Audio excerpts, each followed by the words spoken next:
Rational thinking. How can you train it? Most people think rational thinking is a complex intellectual skill reserved for scientists or logicians.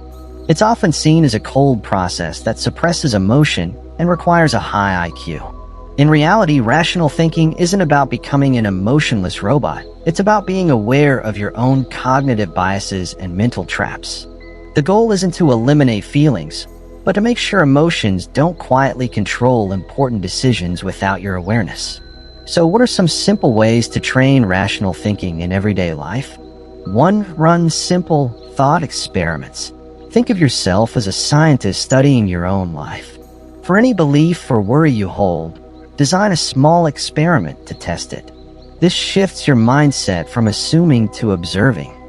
For example, if you believe, "I always fail at presentations," try measuring it. Note audience reactions, who nods, who asks questions, or ask one colleague for specific feedback. If you fear sending this email will cause problems, ask, "What's the worst realistic scenario, and how likely is it?"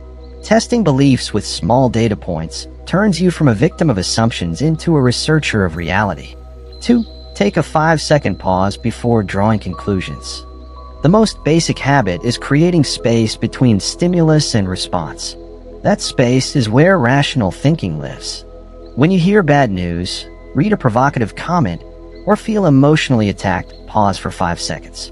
Breathe, then ask, "What are the facts here? What is my interpretation?" This short pause interrupts automatic reactions and gives the prefrontal cortex, the thinking brain, time to engage. Rationality begins when you choose how to respond, rather than reacting on autopilot. 3. Use the sentence, "There might be another explanation." The brain loves fast, simple stories. When someone is late, we jump to, "They don't respect my time." This habit feels efficient, but is often inaccurate. Train yourself to generate at least one alternative explanation that's neutral or positive. Maybe there was an accident, or maybe something urgent came up. This small exercise builds cognitive flexibility and prevents emotional overinterpretation. Truth often exists among several possibilities, not just the first story your mind produces. 4. Apply 3 filters: evidence, importance, and the other side. Make this a mental ritual for any information or opinion that affects you. Ask, what concrete evidence supports this? Instead of, "Does this feel true?" how important is this really in the bigger picture of my life, and what would someone with a different perspective say? These 3 questions act as a simple filter against confirmation bias and catastrophizing. Rational thinking isn't about having all the answers, it's about asking better questions. 5. Separate facts from feelings by writing them down.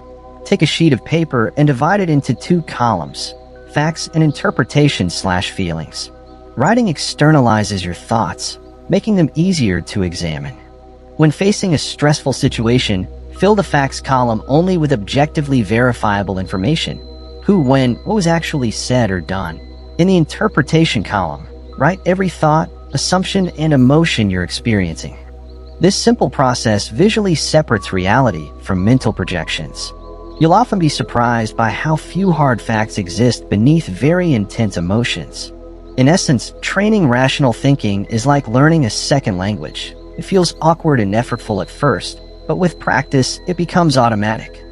The goal isn't to become a hyperlogical human without emotion, but a whole person who can feel deeply while thinking clearly. Rational thinking is really a process of self-correction, recognizing when you're trapped in assumptions, emotional reasoning, or overgeneralization, and deliberately choosing a more balanced perspective.